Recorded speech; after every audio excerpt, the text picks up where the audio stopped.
এবার বন্দর কোর্ট পয়েন্টে নেমেছে আওয়ামী লীগ, যুবলীগ সহ আওয়ামী লীগের, ছাত্রলীগ সহ অঙ্গ সংগঠন, এবং কোর্ট পয়েন্টে তারা অবস্থান নিয়েছে।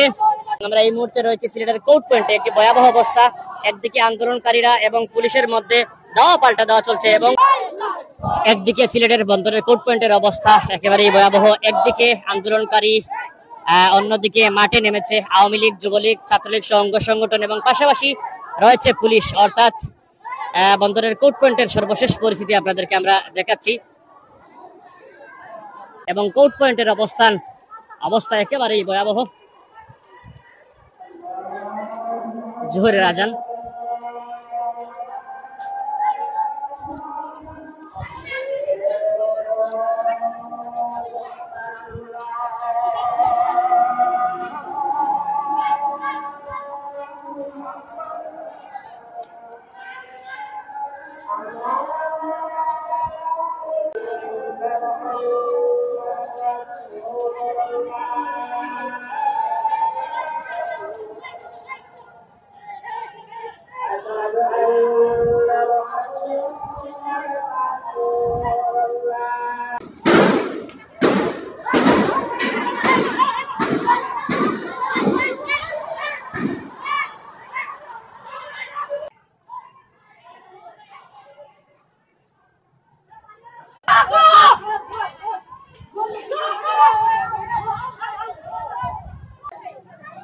পরিস্থিতি ভয়াবহ, দাওয়া পাল্টা দেওয়া আন্দোলনকারী এবং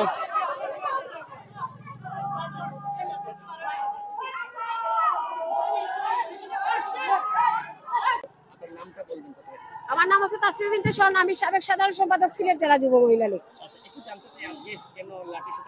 হ্যাঁ, আমরা নিচে আমার দেশ রক্ষার স্বার্থে, আমার দেশের জানমাল রক্ষার স্বার্থে, গণতন্ত্র রক্ষার স্বার্থে। ছাত্রছাত্রী কোটা আন্দোলন সরকার সবকিছু মেনে নেওয়ার পর কেন তারা রাজপথে আসলো? তাদের উদ্দেশ্যটা কি? না, এই 4 দলের জোট সরকারের সময় যখন একযুগে 164টি জেলা গ্রেনেড হামলা করেছিল, তখন গণতন্ত্র কোথায় ছিল? গুলশানে গ্রেনেড হামলা হয়েছিল, ইব্রাহিম মারা গেল, আমাদের সাবেক মেয়র বদরুদ্দিন কামরা সাহেব আহত হলেন, গণতন্ত্র কোথায় ছিল? জয়বুন্নেসার পা যখন বাসায় গ্রেনেড হামলা হলো, গণতন্ত্র কোথায় ছিল? এসএম কিবিয়াকে হত্যা করা হয়েছিল গ্রেনেড হামলা, গণতন্ত্র কোথায় ছিল? এই জঙ্গিবাদী বাংলা ভাই এবং শাইখ আব্দুর রহমান আর রক্ষাটা বাহিনীকে আমরা কখনো ক্ষমতায় যেতে দেব না, প্রয়োজনে আমরা রক্ত দেব। আর এই দেশ স্বাধীন হয়েছে, যারা বলে যে দেশটা কি তোমার বাপের, আমি বলি দেশটা কি তোদের বাপের। এই দেশ আমাদের, আমাদের রক্তের বিনিময়ে দেশ স্বাধীন হয়েছে।